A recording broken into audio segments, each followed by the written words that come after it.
പ്രതിഷേധത്തിനിടെ പരിക്കുപറ്റി കണ്ണൂരിൽ ചികിത്സയിൽ കഴിഞ്ഞിരുന്ന ആരോഗ്യമന്ത്രി വീണ ജോർജ് ആശുപത്രി വിട്ടു.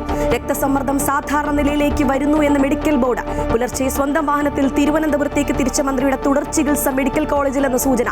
റെയിൽവേ സ്റ്റേഷനിലെ ദൃശ്യങ്ങൾ ആവശ്യപ്പെട്ട് RPF-ന് അപേക്ഷ നൽകിയ അന്വേഷണ സംഘം.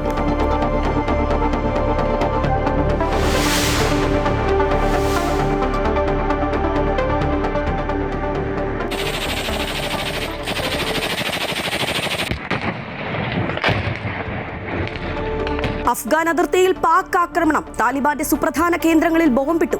പാക് സൈന്യത്തിന്റെ 15 സുരക്ഷാ പോസ്റ്റുകൾ പിടിച്ചെടുത്തതായും നിരവധി സൈനികരെ വധിച്ചതായും താലിബാൻ.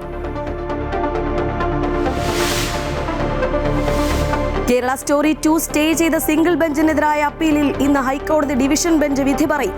അടിയന്തര സാഹചര്യം കണക്കിലെടുത്ത് രാത്രിയിലും വാദം കേട്ട് കോടതി. സെൻസർ ബോർഡിനെ ചോദ്യം ചെയ്യാൻ സിംഗിൾ ബെഞ്ചിന് അധികാരമില്ല എന്ന നിർമ്മാതാക്കൾ. സിനിമ ഇന്ന് തന്നെ റിലീസ് ചെയ്യാൻ അനുവദിക്കണമെന്നും ആവശ്യം.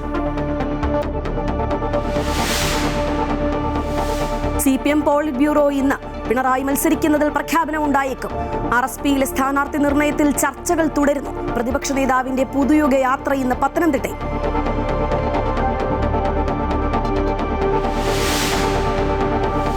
സർക്കാർ ജീവനക്കാരുടെ സ്വകാര്യ വിവരങ്ങൾ ചോർന്നതിനെതിരായ ഹർജി ഇന്ന് ഹൈക്കോടതി.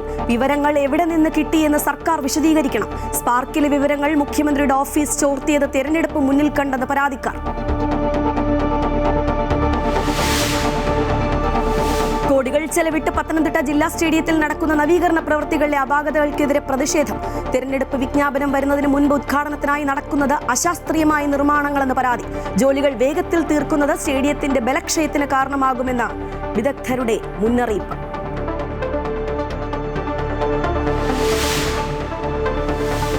T20 ലോകകപ്പിൽ സെമി പ്രതീക്ഷ നിലനിർത്തി ഇന്ത്യ. നിർണായക മത്സരത്തിൽ സിംബാബ്വെയെ തോൽപ്പിച്ചത് 72 റൺസിന്. ഞായറാഴ്ച വെസ്റ്റ് ഇൻഡീസിനെ തോൽപ്പിച്ചാൽ ഇന്ത്യ സെമിയിൽ.